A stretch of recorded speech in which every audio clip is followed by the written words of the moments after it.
تماشاوان هجا به سه روژن روزنامه‌بان حسن زازا جالی حکومتا یعنی هزین حکومتا بگویزا سوریه و هاتیه گرتن هتا نها جی نهاتیه بردان تا آگاهیل سرویتوننه لی ابیکایا ادی دیده دیار کرنگو نها ادی کار روزنامه‌بانان یعنی روزنامه‌بان سربست آزاد لشامه قدخیه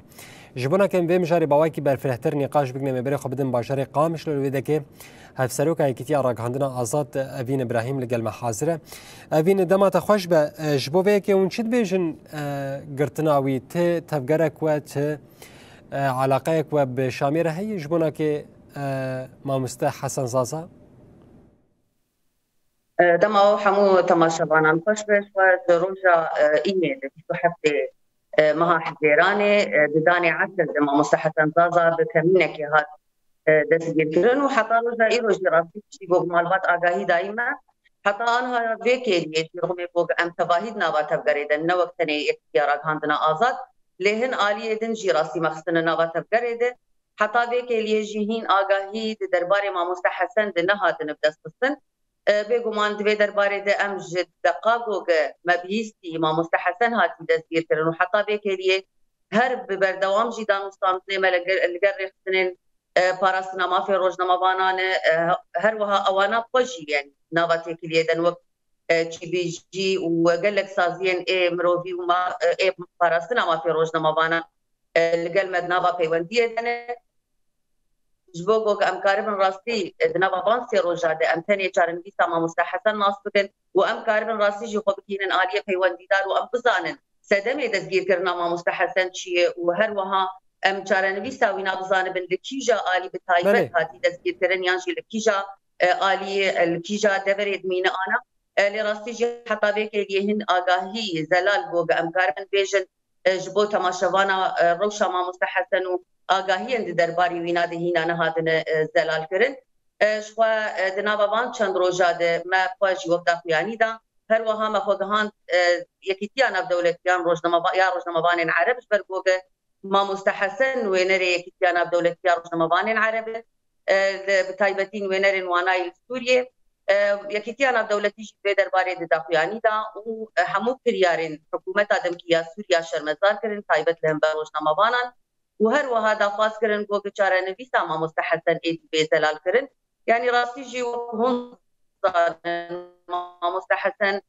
كستك تمن مظنه هناك روشن وينايتن تسليه تايبتانه جبو بيناشي ابايا راستي ابن زلال كرنا چارن بيتاوينا بردوام كرنا دزگير كرنا اينا حتى بيكي دي راستي جي مترسيه كي لسر تندرستيا وينا د ابا كرنو گمانه كي شي جمعچت وكي كي تيارا غاندنا آزاد و همو روزنامه‌بان الباكور روجلات سوريا بو كي ايتي چارن بيساوينا بزلال كرنو د دربار روشا وينايتن درستي د اگاهي البردست مهبه يعني راستي جي ام زانن ما مستحسن خودي كدر تنابا قادر فمني ده لباكور روجلات سوريا جهكي ويناي تايبت الجب تباهيا روزنامه‌بانا و روشن بيرا هي جيكش دام زرينه يكي تيارا غاندنا آزاد وشوان زانن انا جي اندامي مجلسا گشتيا يكي تيارا غاندنا آزاد و تايبت جي اندامي كوميتيا دبلوماسي راستي جي يعني جدما دستگیر کرنا ما مستحسن و حتی بيكي ليجي حمو روزنامه‌بان لقل مدنابا پیوندیه دنه هر وها هر روزنامه‌بانك جاليه خود کاری چه خدمت بکش بو ناس کرنا چارن ویسا ما مستحسن او جی دنابا تبریدن القلمه دنابا پیوندیه دنه راستی جی کریار نوها درباره دستگیر کرنا روزنامه‌بانان و بتایبتی کسایت کو ما مستحسن بو خودی باندور دنابا جواکه دنابا قادا چاپمنی ده وش بنگه که گو جمال باتک او قصی ولات پاریس کن دنابا دیروکا کردی ده سوریه تباهی امزان گو کرد شامی و راستی جی خودی رولک بون دنابا تبگرا آزادی ده دنابا حرکت سیاسی ده و خودی هلوست بون لهم بر سیستمین دستلاتات و امزان جی ما مستحسن دما رژیما بعث دما گو شورش سوری دست بکر جالی رژیما بعث يعني دهات خوستنش بویناشی لباکور روجلات سوریه دما و بتایبتی جی دنابا شورش روجاوای کردستان ده جبو آوا کرده قادا چاپمنی هر دنابا کارو خباد دبو جبو ویناجی دیسا ام دبینن گوگه دما رقاندنا رژیما بعث ما مستحسن بری خدا شامه وست اوفیسه که یا یکیان اف دولتیا روزنامه‌بان عرب بکش برگوگ نوینای سوری دیسا جی همو کریارن بوگ دهاتن کرن دمار رجیما بسته ام دبینن جارگن لسر گله هرمتن کرن و تایبتی جی لسر روزنامه وانان و قادا چاپمنی راستی جی دزگیر کرنا ما مستحسن و بریاوی ناجی هم روزنامه وانان دن راستی جی وید دلیشاندان ایدی هویتیا به حکومت آدم کی و هر وها گوگ او جی همان کریارن دولت همان کریارن حکومت سوری یا رژیما بعث یا گوگل هبر روشنامه وانان و گله سوری دکر همان کریاران دوباره دکش با ویناجی امدری اکرانی وردی سجارک دنوان کریارن لهمبر روشنامه وانان و گله سوری ام شرمزار دکن و بانگا ما جبو وزارت آراگهاندن یا حکومت آدم کی هی گوگه دزودرین دمده به ارکی فرابن و جارنوی ساما مستحسن زلال بکن اگر ناجی راستی جی اگر چی به تایبتیش برگوگ ما مستحسن کسایتك تمن منظمة ايدي ام حمو آلي ويناي تندرستي يانجي برپرسياريا ما مستحسن وروشا ويناي تندرستي ام دخنستي حكومة دمكية سوريا ده وبتايبتي وزارة راگهاندن حكومة بله اوین ام بحثا تکلیه و یکیتی راگهاندن عربار بکن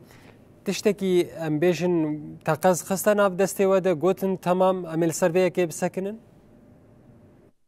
راستش خو برنامه جوانا شادن دما گوگما مستحسن آگاهی ما پیچه بو ایدی هاتی دستگیر کرنو و هاتی برن ام یکسر کتن ناوا تکیدیه دی بیکتیانا دولتیا ولاتین عرباده بگمان وانا جدودرین دم دی برسدان گوتن امل سربی مجاری بسکنن امت يعني پیوندی لگل وزارتا حکومت آباگوز یا حکومت آدم کی بکن هر وهاجي دو داخلياني اكشيدان يعني قوت الراستي جي دا داخلياني اخذ جي بآوايكي توند مجاريا شرمزار كرن وبيقومان جي ديسا داخواز كرن وقو بجارن ديسا ما مستحسن بيزلال كرن نتاني راستي جي يحكيانا بدولة يا روجناموانين عرب وقت مقود جي قال لك سازي رخصنين اي باراسنا ما في روجناموانان بمركز نواتي كليد وقت جي بي جي وهر وها قال لك سازي وهر ببردوام جي مرد نواتي كليد انك هاقلو اگر تشتك هاتب ناس كرن يانجي ما فقيان دبهن آليان پیوندیدار گوگم کاربن راستی جی چارن دیسا ما مستحسن بزانن يعني راستی جي اسكارم بيجم گوگه لباكور روجلات سوريا ايدي روجناموان وحمو ساسيين ناف دولتي وساسيين اي باراسنا ما في روجناموان هذا نابات الجريدن اللي حتى روجا اي روجي تبرسب جو حكومة آدم كيا سوريا تنية وهي ايدي حتى انا بيك اللي يجي چارن دیسا ما مستحسن صازا هنا زلال اوین پرسا هری داوی اتخوازم تبي قلت برسفاي داجي اللي اتخوازم دي ست دوباره بك ما مستحسن سازا چما چوبو شامي يعني وقت ما قلت شو ما مستحسن الباكور الرجلات سوريا مالي دما قوق الرجيما بعث هات روخاندن دي سابري خدا شاميش بر ما مستحسن بخوج شامي يجي كرد شامي مالباتا ويناج الويدة كيبو ابيك يا دوم ما مستحسن نوينري يكتيا ناف دولتيا روجناموان عرب التباهي سوريا جبو هنا جيلويدة كي آماده كاري ذكر اوفيس تك الويدة كي بيبكرن هو مكتبه كي جبو جوجل الويدة كي كارو خباتي خوب دمشاندن يعني ما مستحسن بخوش كرد شامي ومالباتا يقول ويدة كيبو وراسي جي دما ريجيما بعث السرنقابو ما مستحسن جاليه وانا ده هاتفو قصدن وايدي اگر الويدة كي باجي دا وبهاتا دزيكرن وقو بتشاوى انا حكومه دادم كيا سوريا او رباندي ودزجي كريم جبو اناجيل بدريد ما بيغمان خصفتا قاده تشابمنيا باكور رجلات سوريا تكون يكيا راغاندنا ازاد لدما اف حكومه هات روفاندن بري خدا شامش بول ويدي كارو خبات خوبت تايبت وقت يكيا انا بدولتي روجناموان عرب وقت نوينرين وانا يعني ما مستحسن نبقاري في شامي للويدي كي وجهه مانا وينا ايدي الويدي كيبو ودما اگر کارو خبات کی باکور روجلات سوريا بها تاخذن ما مستحسن شو دهات بدري ام زانم گوگ تبلي كونغري کی راگهاندنا آزاد بو وبشتي وينا دي ساوغريا شامي يعني راسي جي اب جي مانا وينا الويدكي وايدي مكتبه وينا يا كيتيان دولتي روجناموان عرب جي الويدكي بله اوین ابراهیم هف سروکا کی راگهاندنا آزاد گلک سپاس مالاتا ابا گوت اف آگاهی درباره روجنامه‌وان حسن زازا ده مرا پار بکر ام جی هبی دکن گود زودرین دم ده ایدی جارنو ساوی وره دیار کرن و وره بردان گلک سپاس